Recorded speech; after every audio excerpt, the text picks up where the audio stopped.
riding? R1200GS Adventure. How come it's got BMW on there? It's a BMW, sir. The same people that make the car?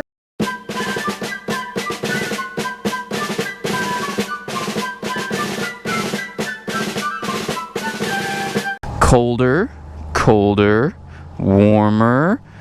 Bingo! Yo, what is up, guys? Duke of DC here. We are back at Battley Cycles in Gaithersburg, Maryland. Again, these guys are amazing. Please check them out if you are local to the DMV area. I'll include a link in the description below. They are a premier BMW, Ducati, and Harley dealership in this area. And this is the beast for today. This is the mechanical horse, so to speak. The 2016 R1200GS Adventure. I'm going to ride it a little bit before I get really in depth and talk about it. But as you can see, there's my Tuono, and it is dwarfed by the supernova that is the R1200GSA. I'm very excited to ride this bike. This has been on my list for a long, long time. I'm also kind of scared because, you know, I'm not the tallest guy. That's easy, though. I got my feet down. I'm not going to flat foot this bike. But I can arguably get my feet down better on this than I could on the Ducati Enduro, which I thought was a little bit taller. So as you guys can see, this is prepped for the nav5 system. Of course, this is just something from BMW. There's nothing actually in there. We are in soft suspension mode. Nope, I'm going to put it back to normal.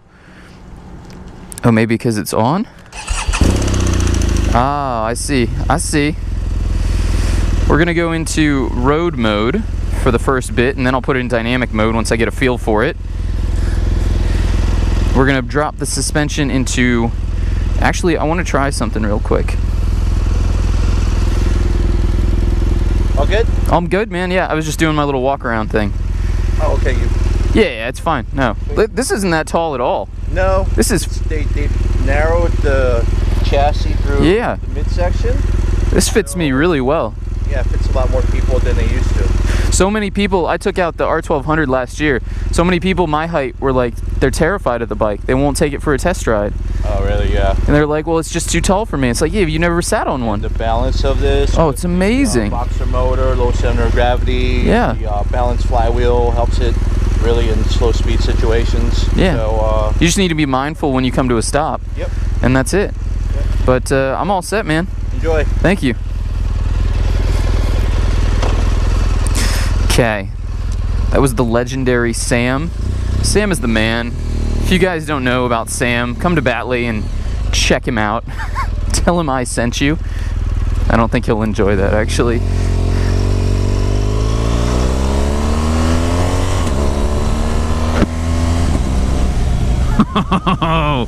Oh. Alright guys, so really quickly while we're stopped at this light, just a few things that I don't want to talk about while I'm riding is we have everything. This bike is the 2016 and it has all the bells and whistles on here. In fact, I'm just going to put this up so that you guys can see that. Very easily adjustable windscreen. We're going to start from left and move to right. We have this crazy little wheel here that would control the nav5 system and all of its glory. We have cruise control, trip, info, adjustable ABS, adjustable suspension. I'm actually going to throw it in soft mode now because I want to see if anything, you know, if anything changes. It gets a little cushier. Turn signals. We have, I think these are the fog lamps. It's got some fog lamps down there that are apparently incredible at night. The horn. Moving this direction, you have your entire screen here with your speedo and your tack. You can see there's a ton of information laid out and it's like really, really readily available. So it's got your gear indicator. I'm in what mode you're in. For this, Sam set me up so I can see my mileage, which is something that I was kind of interested in. Your tack, so this looks like it redlines up at 9,000, and this bike has 6 miles on it. So, like the other bikes, I'm going to try and take it easy on this. I don't want to do anything bad to it. I don't want to hurt it in any way. So, because it's a very torquey motor, and let's talk about the motor. So this is the same 1170 cc air and water cooled flat twin or boxer engine that is in the R1200GS. And I've ridden an R1200GS, and if you haven't seen that, I suggest you go watch that video because it was a pretty fun one. And it kind of led me to believe that I would love this bike. This is that bike amplified in every single way. You know, to be completely honest, the R1200GS and GS Adventure were the first two bikes, street bikes, that I ever wanted. You know, a lot of kids that are younger, they go for super sport bikes and the stuff that's more like poster worthy. I was all about adventure, and I still am. And the reason that I'm taking this bike out today is and it's crazy to say this, you guys are probably gonna freak out, but this is an honest contender to replace my Aprilia Tuono. I'm gonna let that sink in for a second. It actually sounds really good. You know, this is all stock exhaust, etc. But you do have that twin, that grunty twin, and this engine has tons and tons of power, especially down low. So we're talking about 120 horsepower from the 1170 water-cooled twin, and I think it's 93 pound-feet of torque, something around that area. That's a ridiculous number. That's a lot of torque, and you get it very low in the rev range. So, like around town, you know, you're not gonna have any issues finding that beautiful torque that you wanna play with. Now, this model does have the Gear Shift Assist Pro for those of you who are wondering, so I can do up lifts, quick shifting, and down quick shifting without using the clutch, which is pretty incredible. Incroyable. Wow, and when the suspension is in soft mode, it's pretty damn soft. That being said, let's talk about the size, because the size of this thing is probably the first bit that you guys think about when you see one in magazines or videos. And if you've been lucky enough to see one in person, then you probably look at it as some sort of unobtainable, unrideable beast. And I'm 5'9", I have a 30-inch inseam, I am not a very tall guy, and I don't have very long legs. And I can ride this bike with absolutely no issues. So if you're around my height and you're concerned about that, if you have the same inseam as me, don't worry about this. You know, what they've done is they've narrowed this area of the chassis here, and where the seat kind of meets the tank, and that's where you're gonna go to put your feet down. So it becomes a lot easier to do than on some of these bikes that have a really ridiculously wide seat.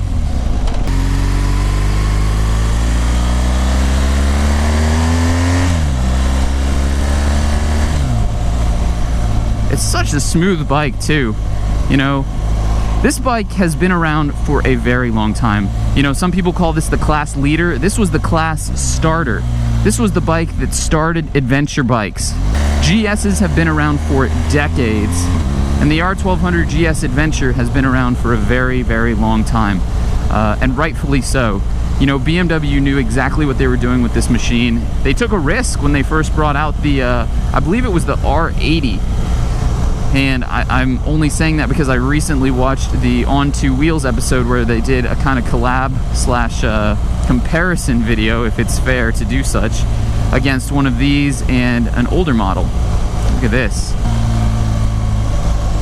Another little negative just right off the bat is the speedo is very difficult to read. They're tiny numbers, and it's a strange configuration. I would rather have black numbering on a white background. I think that'd be easier to see than white numbering on a black background. Aside from that, if you do get the Nav5 system, which I've heard is a must, then you won't have that issue because you can turn it into a large display speedometer, as well as many other things. So, you know, give and take, but it seems like they've done a pretty good job here. Uh-oh. Just gonna... Nothing like a hill start to make you really appreciate the weight of a bike. Again though, effortless. You would never know how much this machine weighed.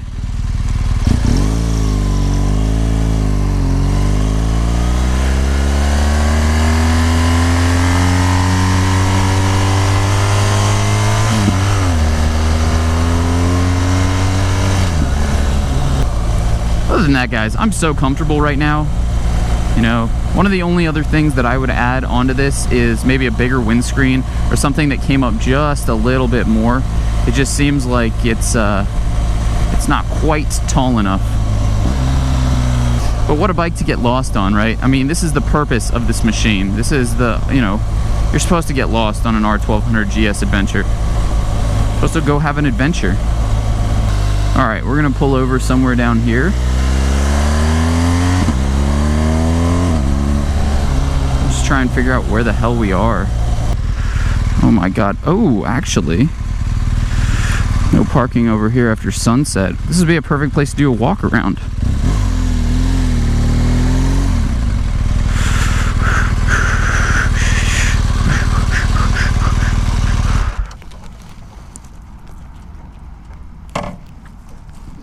Please don't fall over. There's so much to talk about on this bike. First thing I want to talk about is the styling, because that's just what you see right off the bat. You see just the girth and the styling, and I think that they did a really great job. It is a big bike. It is a big bike. There's no kidding about that. There's no ifs, ands, or buts about it. It weighs just shy of 600 pounds with a full tank of gas, and that gas tank is 7.9 gallons. This beast is 7.9 gallons, and at an average of 40 miles per gallon, you're looking at over 300 miles at a tank, which is just as adventurous as it gets. If you can see, you've got this huge front light here. You've got these fog lamps here that are supposed to be phenomenal in dark riding conditions, night riding conditions. You have the spoked wheels for very off-road-esque. And then your monstrous 1170cc air water cooled Boxer twin.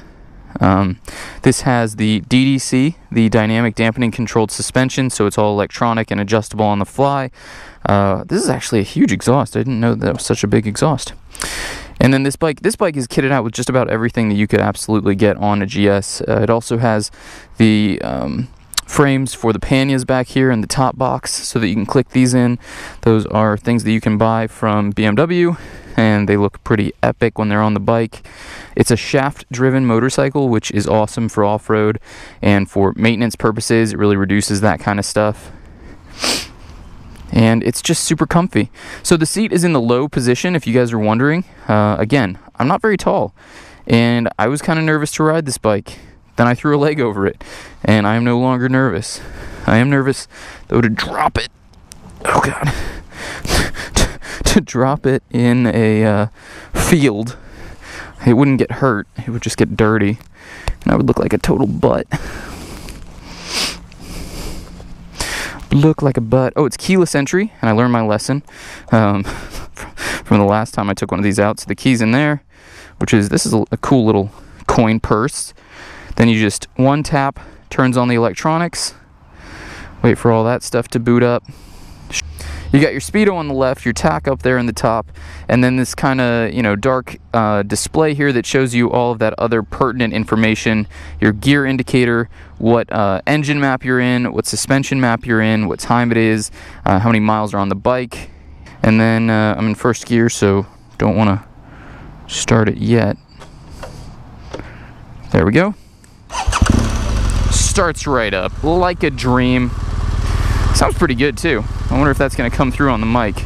I'm going to put this down a little bit because I could use some breeze on my helmet. It's getting a little warmer. And yeah, let's turn this beast around. Oh yeah. And then you can stand, by the way, so if you really felt so inclined, you could just stand and ride around. Oh, it bucks. It's a bucking Bronco.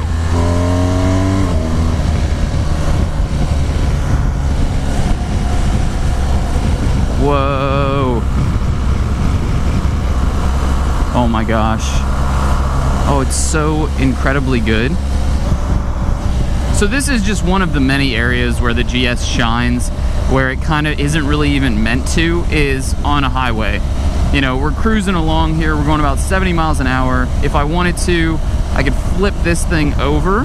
Oh, it's been over the whole time. Flip this over, set it, and forget it. Who remembers that infomercial? I remember that infomercial. So now I'm just kind of resting my hand here for safety purposes, so it's always on the front brake, and cruise control is doing all of the work for me. I mean, this is really a bike that you could munch up some serious highway mileage on.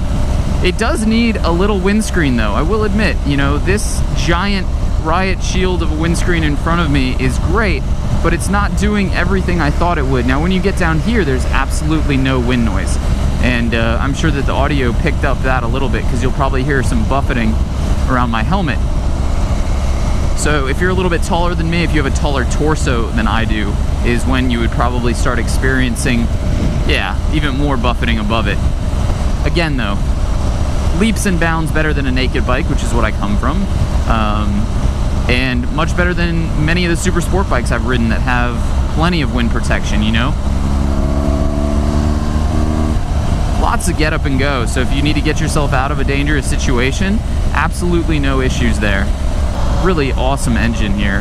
I mean, but I knew that going into this. When I took out the R1200GS, I had a fantastic time, very smooth. The only thing that I'm noticing on this that I might have not noticed on the GS was the transmission is a little bit clunky. You know, it's not as smooth. The quick shifter is nowhere near as smooth as what I've seen the same application on the S1000RR and on the S1000XR and the HP4. This seems like it's kind of just, you know, clunking through. And I don't know if that's something that has to do with the Boxer, you know, being maybe a little bit more intensive to change gears on than an inline 4 or something like that, but just you know, just a factor. This also has heated grips, which is fantastic, not for a day like today, but just in general, especially since this is a motorcycle that I could see riding year-round with absolutely no issues. The amount of protection that you have from the front, just the styling of the bike in general, and the fact that it's shaft driven too, and that you know, you're really getting a bike that can be ridden through the winter in this area. And you can stand on the highway, which is just incredible. People probably think I'm absolutely crazy. Oh no. Well guys, the true test of if you are going to enjoy a motorcycle is if you can enjoy it in traffic.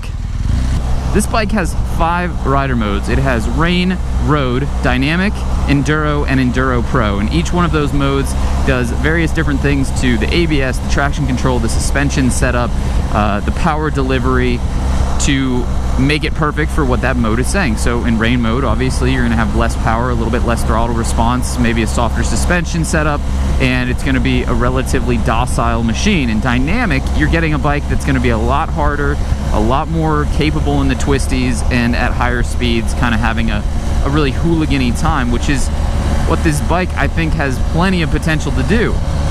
In Enduro and Enduro Pro, you know, I didn't do a ton of research about those 2 modes, but I imagine what they do is make the bike more suitable for the off-road riding experience, limit the ABS or have like an off-road ABS type system.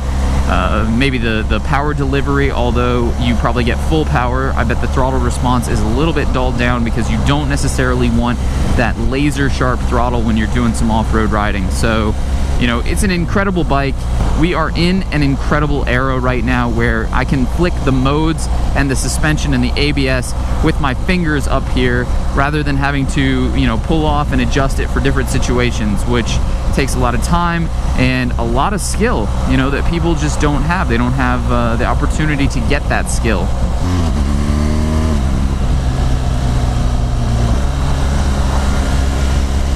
Oh, this is the kind of road I wanted to be on earlier. Hell yeah. Thank you, Battley, for this new route. Oh, God. Work truck. Thank you, and I'm screwed. So, guys, this really is the bike that can do everything, go everywhere. I'm just such a huge fan of this concept.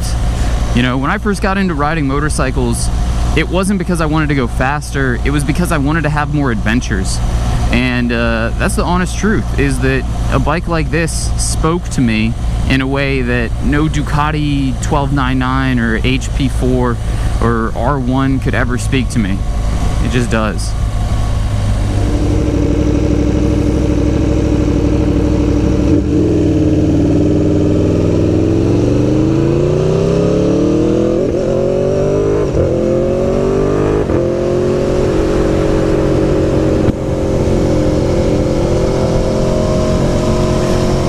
feels so incredibly different.